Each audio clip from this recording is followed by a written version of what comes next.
The storm raged across the barren plains of Xylaris Prime, scattering sand into burning whirlwinds that stung against my faceplate. I pulled my cloak tighter, keeping my head low as I trudged toward the ruins of a half-collapsed starport. My mission had been simple: scavenge fuel cells, maybe an intact Inivi core, then get back to the outpost before the night predators began their hunt. Simple, of course, until a voice rang out behind me. "Do not move, human." The words cut through the wind like a blade. Deep, sharp, commanding. I froze, every muscle in my body tensed. A blaster's hum vibrated faintly in the air. Then came the second part, softer, but filled with something like triumph. "I have been looking for you for years." I turned slowly, my heart hammering, and saw her. She stood tall against the storm, her figure wrapped in segmented armor that glimmered like obsidian. Twin crests of silver hair spilled from her helm, whipping in the wind.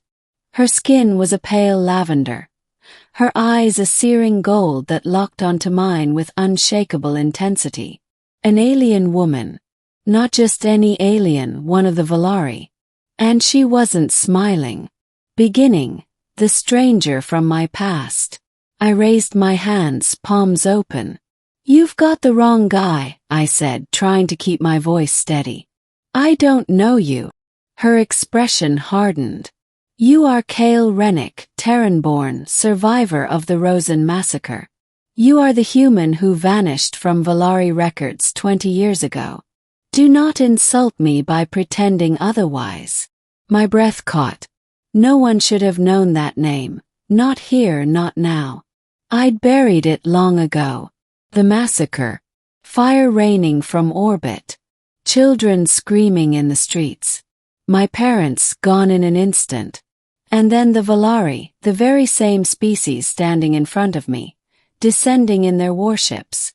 But she didn't carry the look of an enemy soldier. There was something else in her eyes.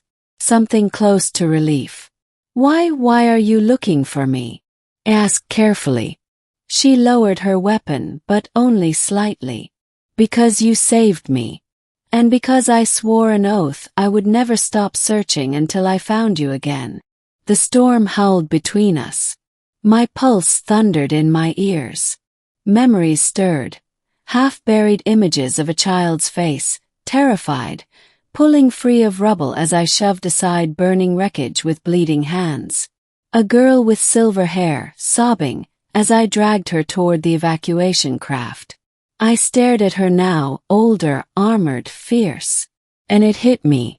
"You," I whispered. Her gaze softened for the first time. "Yes, me. Middle, a debt across decades." Her name was Serenia, daughter of a Volari general. She told me everything as we sheltered inside the ruins of the starport, the storm battering the cracked walls. She remembered the day of the Rosen massacre with agonizing clarity. She had been buried under the ruins of a collapsed spire, choking on dust, sure she would die, until a human boy clawed through debris, screaming with desperate strength. Me. I had dragged her out, carried her across fire-scorched streets, and shoved her into the arms of Volari soldiers evacuating survivors. Then I had vanished. For years she thought I was dead. But her father had told her, "Find the human.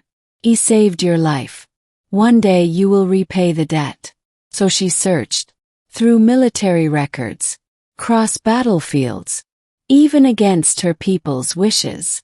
She rose through the Volari ranks, a warrior and healer both, but always with one obsession: finding me.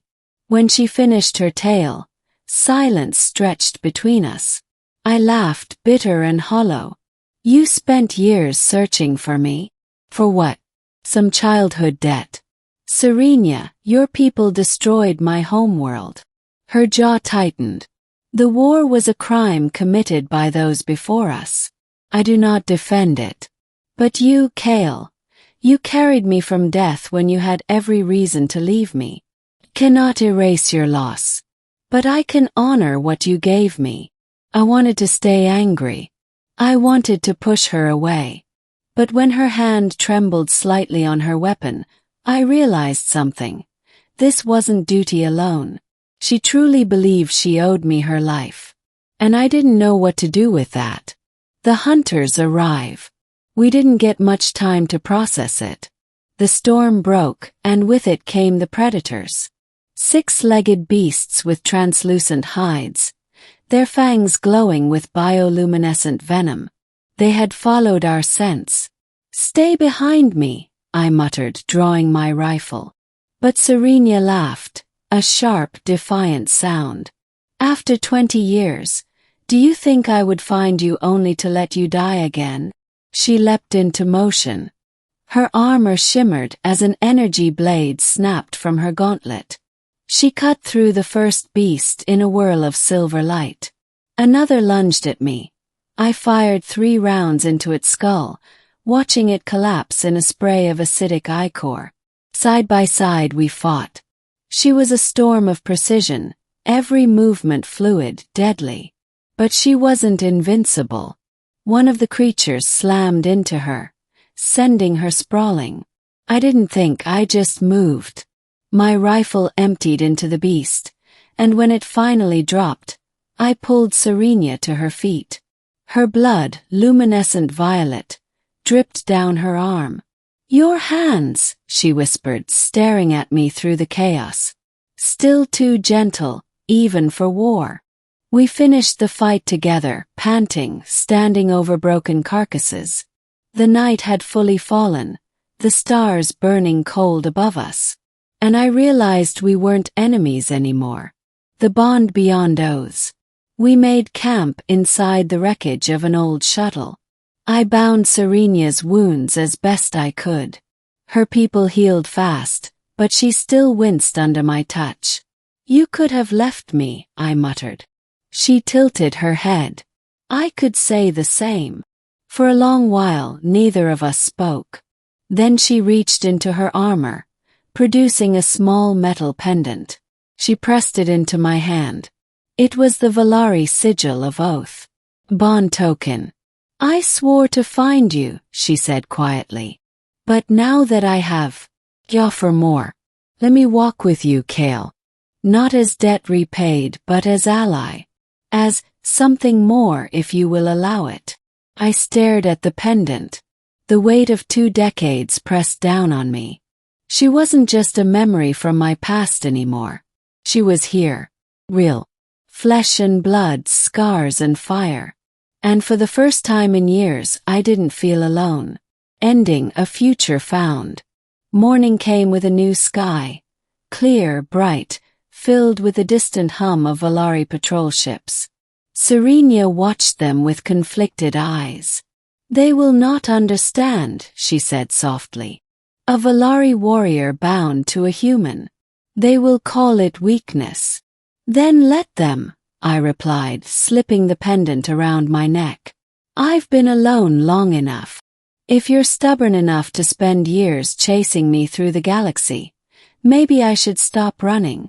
She smiled then, the hard edges of her face softening.